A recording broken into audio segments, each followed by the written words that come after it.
Quero só falar que eu achei maravilhoso aqui que a Valerie trouxe uma porrada de medalha aqui pra gente. E aí, Val, só pra quem não entende o que é isso daqui, pô, o que são essas medalhas daqui? O que é essa daqui? Que essa aqui é bem diferentona, essa daqui. Essa daí é bem diferentona. esquisita, esse daqui. Primeiro que é essa medalha aí é a Six Star Major, Tá. que você recebe no fim, quando você completa todas as Majors Marathons, que são as maiores maratonas do mundo. É quase como se fosse um mundial de maratonas. É isso, na verdade, né? Um campeonato mundial de maratonas, em que quando você corre todas elas, no final da última você recebe essa medalha. Tóquio, Boston, Londres, Berlim, Chicago e Nova York. Exato. E aí eu recebi essa medalha fresquinha, agora dia 5 de março, depois que eu terminei a maratona de Tóquio. Né? Então eu corri todas elas e a última foi a maratona de Tóquio. E como é que é? Depois que você pega a sexta, tem um voucher? Não, É tipo... olha, você sai assim, você pegou, né? Você terminou a prova. Esse mundial ele é coordenado e patrocinado pela Abbott, que é quem organiza tudo isso. Tem o site dela e antecipadamente você fala assim, ó, eu já fiz todas, a última que eu vou pegar é Tóquio. E aí eles já sabem, então o teu número já vem escrito que você vai retirar. Terminou, pega a primeira medalha da prova, que é essa daqui, você pega a medalha da prova, terminou, eles já te indicam para ir para uma área onde você vai pegar a medalha da Six Star, né, de todas elas. Você estava me falando mais ou menos quanto é que é o preço disso daqui? Quanto é que dá? Isso aí custa mais ou menos 100 mil reais. 100 mil reais? Ou mais. Ou né? mais. Porque é o preço de 6 tudo, viagens, né? 6 provas. 6 provas, 6 viagens, inscrição, treinamento, Uau! todo o E processo. olha que loucura, Ed. Agora na Maratona de Tóquio, nós tivemos o recorde de pessoas que pegaram essa medalha. Inclusive, foi registrado pelo Guinness. Caramba! Foram mais de 3 mil pessoas do mundo que pegaram, né? Que conseguiram, porque o Japão foi a última das maratonas, das majors, que liberou, porque não teve prova, por causa da pandemia, não teve 2020, foi a primeira prova cancelada, né? Então, na pandemia, eu ia pegar a medalha lá. Só que aí foi cancelado uma semana antes da maratona acontecer. Então, não teve 2020, não teve 2021, não teve em 2022. Teve, mas com muitas restrições, muita gente não foi. E aí, em 2023, todos os corredores que estavam esperando há 3 anos conseguiram fazer. Então, foi a maior entrega de mandalas da Six Star Major em uma corrida. E aí, o Guinness estava lá e eu também fui entrevistada por eles, né? Eles perguntaram. Ela tá no site, É mesmo? No site do Guinness. Que porque foda. eu fui uma das primeiras ali a receber, então eles Também perguntaram, corre rápido né? pra porra, né? Óbvio que foi a primeira. Meu Deus Eu do fui a céu. melhor brasileira nessa prova de É Tóquio. mesmo, que foda. E foi a primeira vez que eu corri uma maratona muito bem, muito feliz, né? Eu queria correr essa prova festejando a vida, né? Na verdade, porque foram 3 anos para pegar. E aí, quando eu terminei aquilo lá, corri muito bem, né? Correr uma maratona, para o pessoal entender, são 42 quilômetros, 195 metros, né? Esses 195 metros tem que falar, porque dói, né? No finalzinho. Só que para essa prova não foi uma prova de muita celebração. E aí, quando eu terminei, ele me perguntou qual foi a maior dificuldade. Eu falei, pandemia, né? A maior dificuldade, todos nós esperamos muito, né? E aqui no Brasil é muito difícil ser mulher e ser corredora de uma longa distância, porque envolve muitas coisas, desde planejar os treinos longos. Então, se você vai fazer 32 quilômetros, você tem que planejar isso de forma com que seja seguro e contínuo para você poder fazer um bom treino.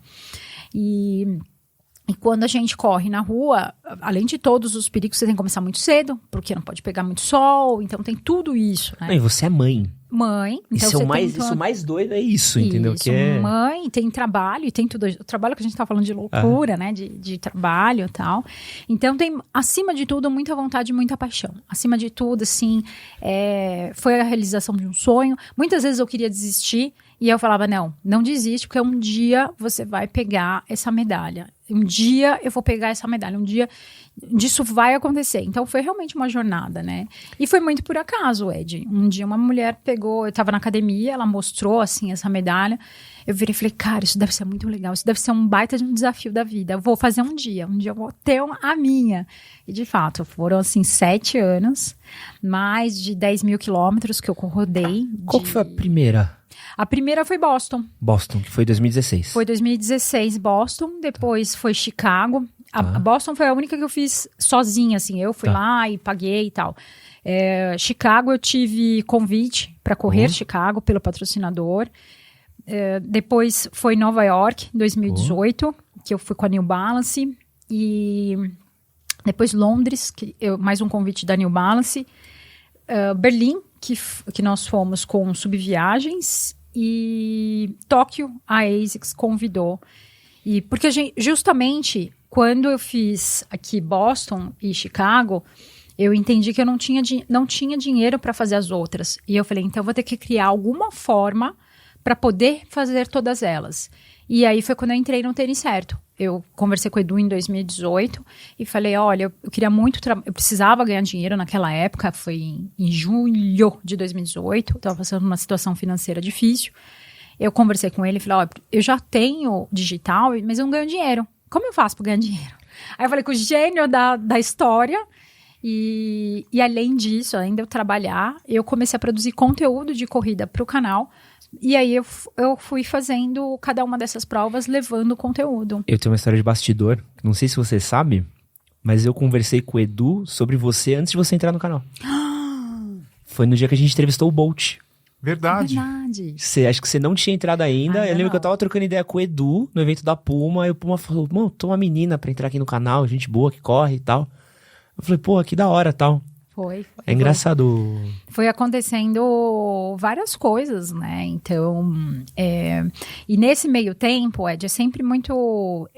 se eu fosse contar tudo isso, ia ser muito gigante. Eu acho que não é nem muito, né, o foco, né? Mas nesse meio tempo, para que as pessoas entendam o que é isso para mim, eu era casada, fui casada há 16 anos e o meu marido, ele teve uma doença chamada ELA, esclerose lateral amiotrófica, que é a mesma doença do Stephen Hawking, que você vai perdendo todos os movimentos do corpo. Então, ele foi diagnosticado no fim de janeiro de 2018. Ele realmente saiu o diagnóstico. Olha, ele tem isso.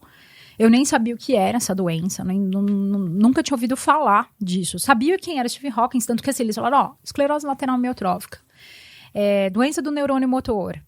E eu não sei o que é isso. Aí quando eles falaram a doença do Stephen Hawking, ali eu falei, fudeu. Isso aí é muito forte, muito sério.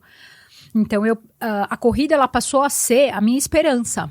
Então, eu fazia tudo que eu tinha que fazer e eu falava, um dia eu vou pegar essa medalha. Então, eu preciso continuar treinando, porque o telefone vai tocar. Alguém vai me ligar e vai falar, vamos correr Nova York? Vamos correr Londres? Eu não sabia de nada. Naquele momento, em janeiro, fevereiro de 2018, eu só falava, eu preciso estar correndo. Porque se eu não correr, eu vou pirar. Eu vou enlouquecer. E se eu enlouquecer, todo mundo vai cair. Eu preciso estar forte para poder sustentar a casa, pagar as contas, ajudar o Edu, que ele está precisando, meu marido, ele chamava Eduardo também, e ainda cuidar da minha filha. Eu preciso pagar a escola dela, eu não quero que ela saia da escola, eu quero manter isso daqui. E as coisas, quase que como por milagre, eu não acredito em acaso, eu acredito em uma força, em um Deus muito bom, que foi me colocando pessoas certas nos momentos certos. Então, aquilo que era uma esperança para mim é o que me fazia acordar. Então, todo dia eu ia levantar de manhã e eu ficava assim, olha para tudo que está acontecendo de bom e não foca no que está acontecendo de ruim. Você pensar na morte, porque qual era o meu destino ali? A morte. A morte estava todo dia na minha casa, eu sentia. Sabe o que é cheiro de hospital, de morte? Eu sentia. E eu falava assim, não, eu não vou deixar ela entrar, eu vou me manter esperançosa, porque uma hora isso vai acontecer. E aí veio o convite. Depois que eu entrei no Tênis Certo, uns dias depois, pintou um trabalho muito legal, que foi a Olympus com o Corre 1, né? Que virou Corre 1, Corre 2, Corre 3, vai ter o 4. E eu entrei já nesse trabalho. A hora que eu falei, não, vou entrar no Tênis Certo, eles falaram, vem fazer esse trabalho, vamos. E aí pintou o convite. Val, vamos correr Nova York? Eu falei, vamos, tô pronta, sou eu. E aí eu fui treinando, fui em Nova York, Londres, aí o meu marido faleceu, entre Londres e Berlim. Então foi tudo assim uma história, sabe? Londres era esperança. Aliás, Nova York era esperança. Londres, eu já fiquei muito chateada porque ele já estava muito doente. E em Berlim, ele já tinha falecido. Então, assim, Berlim foi o meu luto. Foi aquilo assim, sabe? De eu virava assim, não cai, não morre, vamos lá, sobreviva. E aí eu ia para Berlim. E aí veio a pandemia, né? Veio uma pandemia, um tempo. E agora eu cheguei em Tóquio. Eu não tô falando que a pandemia aconteceu para me agradar, né? Mas para mim foi assim, um momento em que eu vivi o meu luto, eu me casei, eu tive uma outra conexão com vida, e aí Tóquio virou uma grande festa e uma celebração, um fechamento de uma jornada, que foi a melhor corrida de tempo, inclusive, eu fiz 3 horas e 1 nessa prova, e foi a primeira vez que eu corri do começo, do zero, até os 42,195, e se você olhar minhas fotos, todas, eu tô assim, ó, ninguém tá curtindo, todo mundo tá focado na prova, e eu tô assim, não, você correndo é um inferno. Você corre feliz, é chato. Ela corre todas as vezes que eu corri com a Valerie, ela corre animada, chega animada, sai animada. Mas eu se contar que oi pra todo mundo, né? Não consegue... Eu acho que é muito isso, que é enxergar, eu falo que é enxergar a beleza oculta do filme, a beleza oculta, né? Eu vi a morte, eu senti a morte, então eu sei que uma hora ela vai passar e vai me levar. Eu sei disso, então eu vivo intensamente, porque eu sei que aquele dia nunca mais vai acontecer. Então, ao invés de reclamar e ficar, ai, tá cansado, eu fico, caralho, que da hora. Putz, tô curtindo, sabe? Então, e aí veio o Tóquio nessa grande celebração, nessa grande festa, né? E aí passou a ser uma jornada que... E hoje eu entendo. Se eu não tivesse isso aqui como uma linha de chegada, eu jamais, eu provavelmente teria caído e não teria sobrevivido. Porque, assim, as estatísticas dizem que um cuidador, 70%, ou eles morrem antes do paciente, ou eles desistem. Então, assim, porque é muito difícil você ser um cuidador. Todo mundo, quando a pessoa fica doente, ela recebe cuidados. Mas quem cuida do cuidador? Quem que vai lá e pergunta para ele, você tá precisando de alguma ajuda? Você precisa descansar. É muito difícil isso, os cuidadores... E nós um dia seremos cuidadores, ou de filhos, ou dos nossos pais, né? Então, em algum momento, um pai ficou doente, teve um Alzheimer, uma doença neurodegenerativa que é muito difícil. É difícil você cuidar, né? Então, quem cuida desse cuidador? E isso foi a minha esperança, sabe?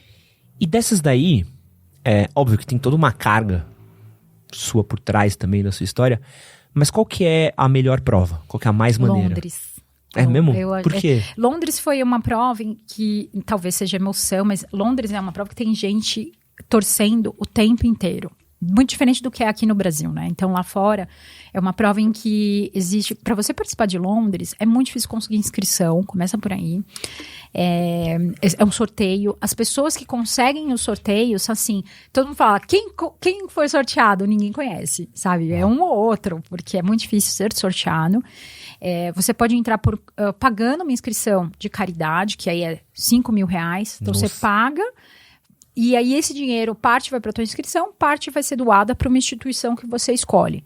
Então, Londres tem muito isso da caridade. Então, as pessoas que vão lá, elas vão torcer por pessoas que doaram muito dinheiro. Então, é uma grande festa, né? Essas provas todas, elas têm muita torcida. Mas Londres e Boston são especiais. Boston é gigante, né? Boston é gigante. Boston é gigante. Você entra... Boston você só consegue... Não é que só consegue, mas como eu entrei, a maioria das pessoas entra por índice. Então você tem que correr uma maratona muito rápido para você poder ter um número muito bom para poder fazer a sua inscrição. Então Nossa. É quase que elas não têm nem sorteio. Boston não é sorteio. Só os mais rápidos que vão correr essa prova. Eu entrei depois que eu fiz Rio de Janeiro. Eu fiz Rio, peguei índice, e aí eu falei, agora eu vou começar a minha jornada. Esse que você acabou de assistir foi um corte no nosso podcast com o Edu e com a Val. Se você quiser assistir o episódio completo, clica aqui do lado e aproveita para comprar cuecas com 15% de desconto na Cueca Store. Cupom MHM15 e o link vai estar na descrição do vídeo e no primeiro comentário fixado.